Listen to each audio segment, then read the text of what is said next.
You're listening to the Second Look podcast, where we take a closer look at what we're learning each Sunday at Connection Church to help you grow in your walk with Christ. Here are your hosts, Pastor Joe Terreri and Pastor Dan DeRochers. Welcome to the Second Look. My name is Dan. And my name's Carrie. And we're here talking about Here Comes the King. But first, hi, Carrie. Hi, Dan. Welcome to the podcast. Thanks. This is I think, my second or third second look. So that's exciting. Yeah. So it's like times 3. So it's like your 6th total look. Yeah. Yes. Yeah. It's my sixth.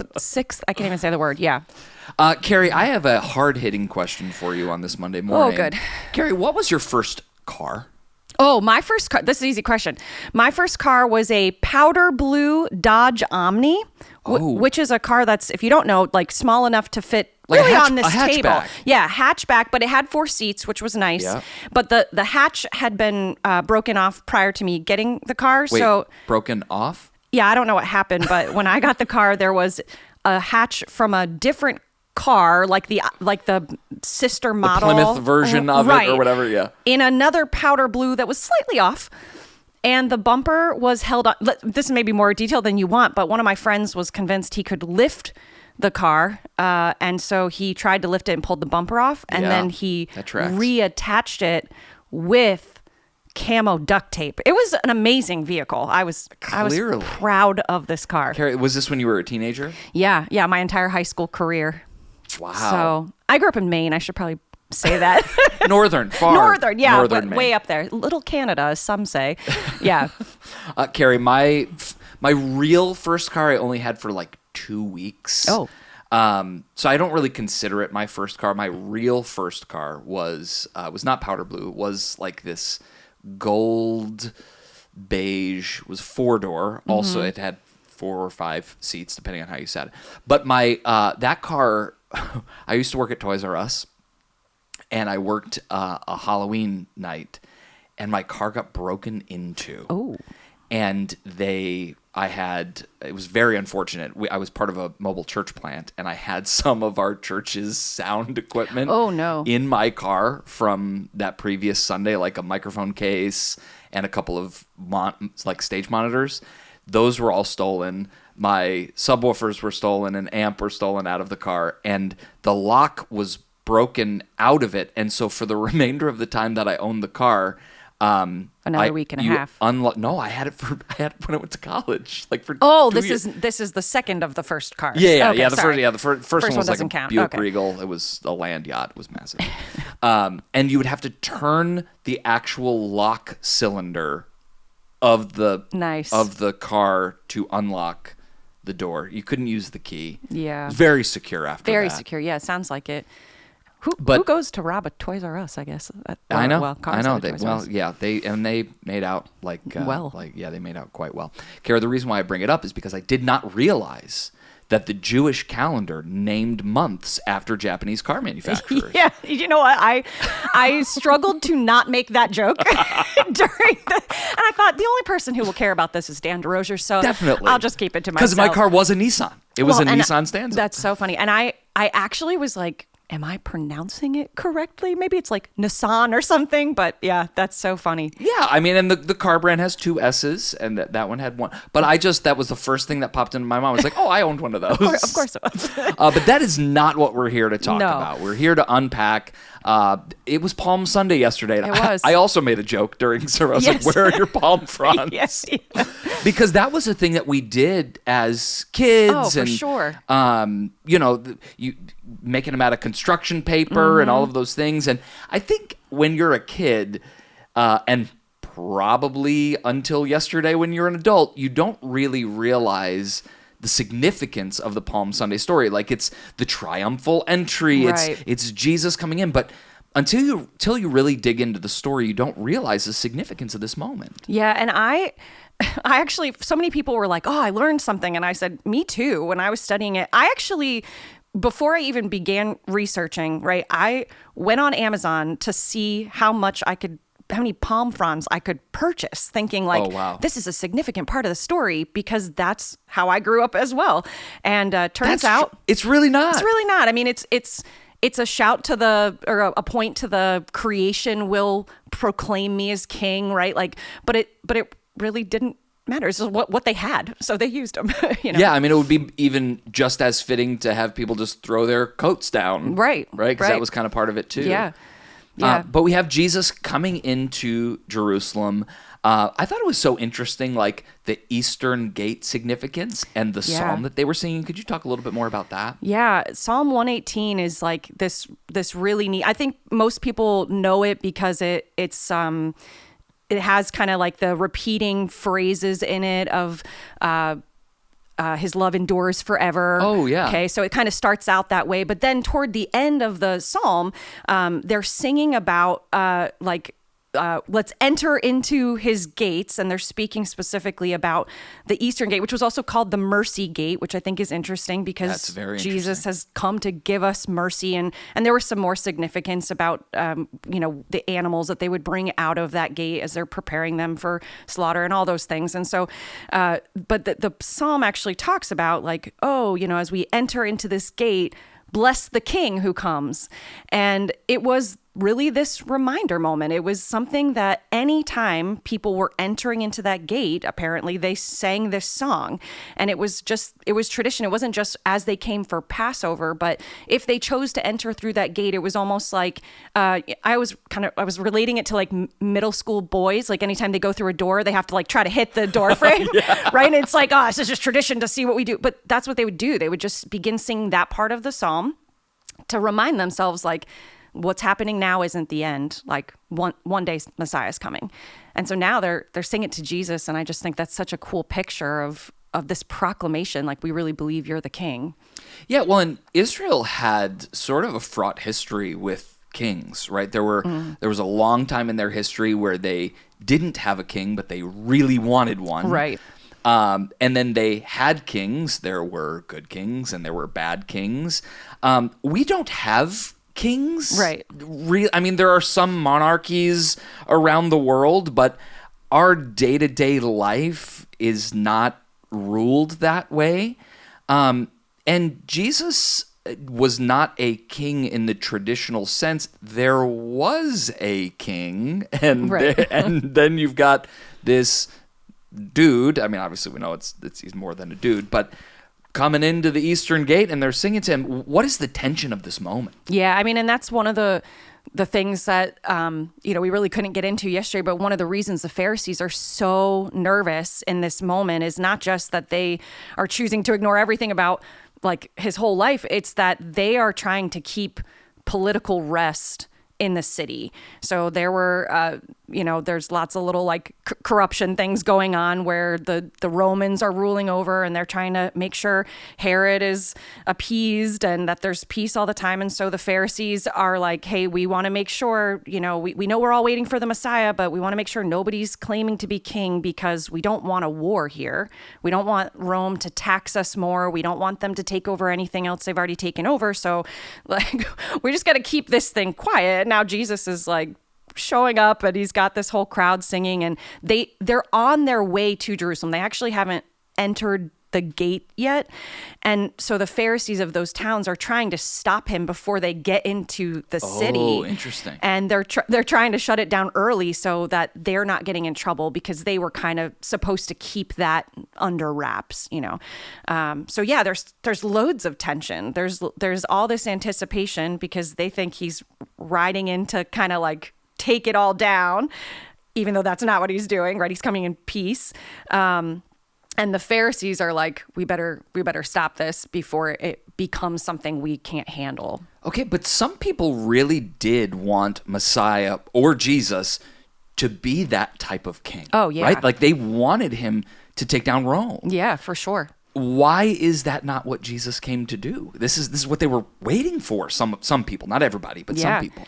Yeah, I mean, I think it kind of goes back to like what I said yesterday. Like Jesus could have come in and taken care of the oppressors, taken Rome out, but But if that's all he comes to do, it's a really temporary fix, right? So like, oh, I can come free you from Rome, but who's going to free you from your guilt? And I think that's like why so many people struggled. It's, I often read the story, and maybe some of the listeners do too, where you read it and you're like, oh, well, Palm Sunday, they're welcoming him in and they're so excited. And 7 days later, they're like, crucify him, release Barabbas. And you're just like, what the heck happened in those days? And it's just, he didn't fit into the box of their expectation, right? Like they want this takedown because they're tired of being oppressed. And that's a real thing, right? And I think for all of us who have this expectation, Jesus, come in and fix my problems, like, yeah, our problems are real. Like, that's not a bad thing to hope for. It's not even a bad thing to pray for.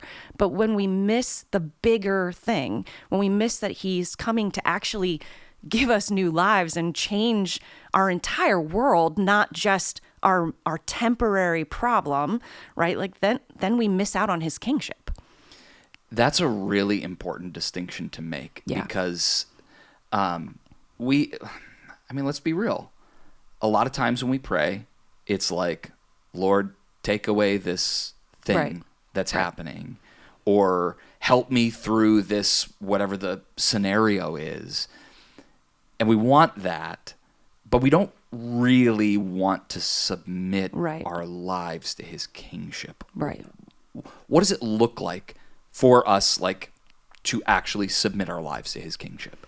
Yeah, I mean, I think it's such a hard thing, right? And it shouldn't be, because he's such a good king, but we struggle with that desire to be in control. And boy, I do. I mean, like, I think I said yesterday in one of the services, like, oh, sometimes like the sun rises and I'm like, oh, I'm shocked that happened without me. And it's like, yeah, we think so much. It's like our broken thinking. We think so much that we have control. And, so when we talk about submitting to his kingship, I mean, I think it can look a lot of ways. It can look like, to your example, right? We're praying for maybe a specific problem to be taken care of.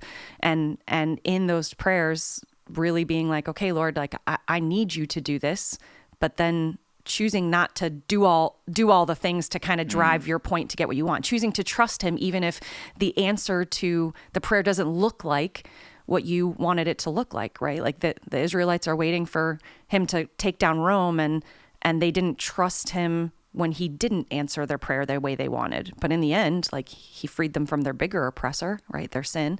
Yeah. And so I think for us, it's that kind of thing. It's trusting him when the outcome doesn't look like what we expect, seeing how his hand is still moving and believing that he actually has our best in mind.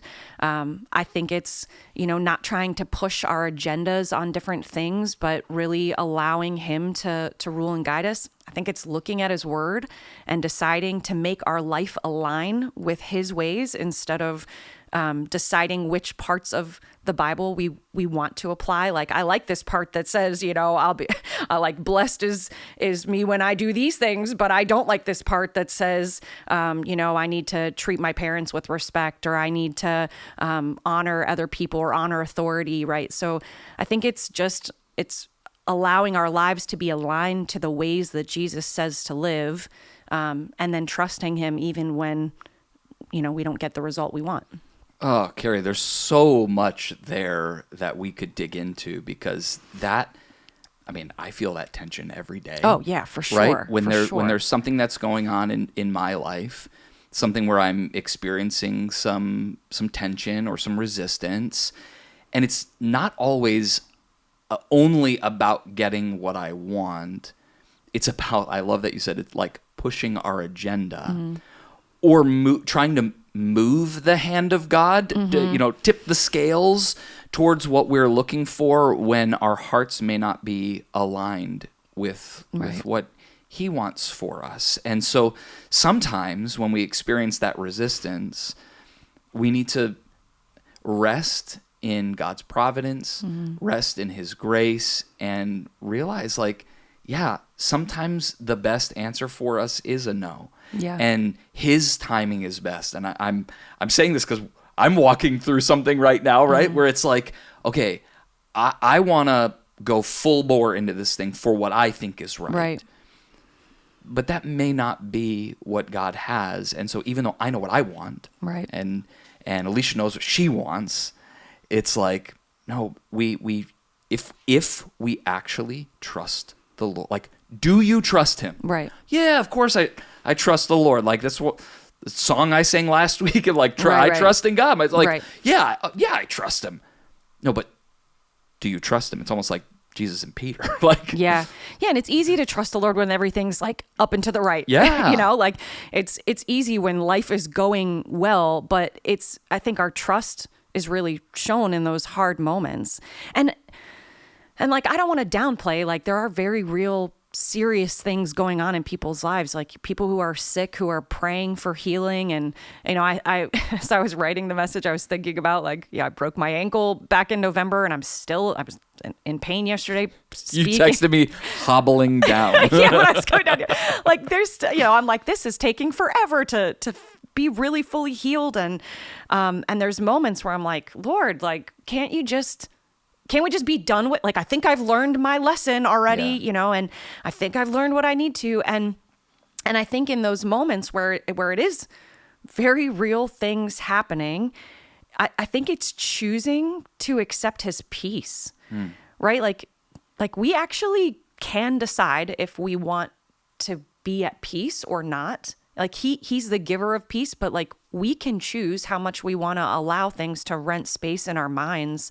And so, like, we can choose to keep focusing on the problem and worrying about the problem and kind of turning it over in our minds. Or we can say, okay, if I really trust you, I'm not going to allow this to take up any more space. And I'm really just going to accept your peace. Yeah.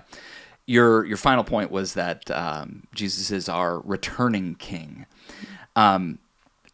When people hear Jesus is coming back, it's like there's like a celebration to that, but it also might strike fear in some people. Like, oh no, yeah. Like, this is a very important part of the story, that it wasn't about Jesus, only about Jesus's first coming, which we celebrate at Christmas, but about his second coming. Can you talk more about that? Yeah, I thought just all the picture of him. This was one of the things I learned when I studied, was like his return, the opposite direction of how David had come. And it was like this really hope-filled moment. And when I was thinking about that in terms of his second coming for us, like it is that idea, like, I think it was arguably like the most exciting thing to preach yesterday. I was kind of like, oh man, like, he's coming back. Like, all our hope is in the fact that like this world isn't it. Like, all these issues we're facing are light and momentary troubles, right? Because we have a king who's actually coming back for us, and he hasn't failed to answer any of his other promises. So we know like he's going to come for this one. And so we have this thing we can look forward to, that one day Jesus is going to return, and on that day, he's taking his people with him. And I think where fear should come up, or where urgency for the believer should come up, is, okay, well, what about my friends over here who don't know, who are, deceived by any number of things, believing or still just trying to be their own king, or maybe just they haven't heard. Like, the believer, if you're a follower of Jesus, like, your heart should not just be like laser focused on the day he's coming back, but it should be about, okay, he's coming back, and who else can I bring with me, right? Because we're not going to bring anything else with us but people. And so it's why missions is so important. It's why talking to your neighbor is so important. It's why, like, living your life integrally, so you're the same person when you're worshiping on Sunday and when you're in the office on Monday, right? Why we should be the same person, because everything about our life can share that there is a God who's returning for his people. And, the Bible's so clear, right? Like, he's going to show back up and everyone's going to bow. But if you're choosing to follow him, you're willfully bowing because, like, your God, your king has now returned. And if you haven't all this time, you're still going to bow. But it's not going to be because he's welcoming you into his kingdom. It's going to be just a tough moment, like the worst moment. Yeah. So Jesus walking toward his death. Mm-hmm. And in just a few days, we celebrate his resurrection. And his resurrection kind of proves out this moment, right? That Jesus came humbly. Mm-hmm. We didn't even get into that today. Yeah. Like, expecting the king riding the white steed. Right. And instead he's riding literally a baby donkey. Right. Humbly going toward his death, God sending his son, beating death, beating the grave, and resurrecting. And we get to celebrate that in just a few days. Yeah. It really is the Super Bowl of the church calendar. Yeah. And there's so much hope, and not just hope that as we remember that it's unfolding, but it's hope for our present and our future. Yeah. Yeah. And, the picture of Jesus coming back, like he is coming on the steed one day. Yeah. Right? That's good. He's coming in power. He came in peace, and he came to bring peace between us and God, but he's coming back in power. And we celebrate, we celebrate a living God. Like he's actually the only God, like in all the different religions out there, right? He's the only one who has the promise of coming back for his people. It's really good. He's the only one who's still living and active and working in our lives and still able to change us. And man, I was talking to Pastor Joe yesterday after the message, and he's like, "Hey, you did a great job sharing the gospel." And I said, "His gospel's so easy to talk about. like what an incredible hope we have that our King is coming back for us." Well, this has been another episode of The Second Look. You can catch this sermon and much more at our website, cometoconnect.com. Have a great week.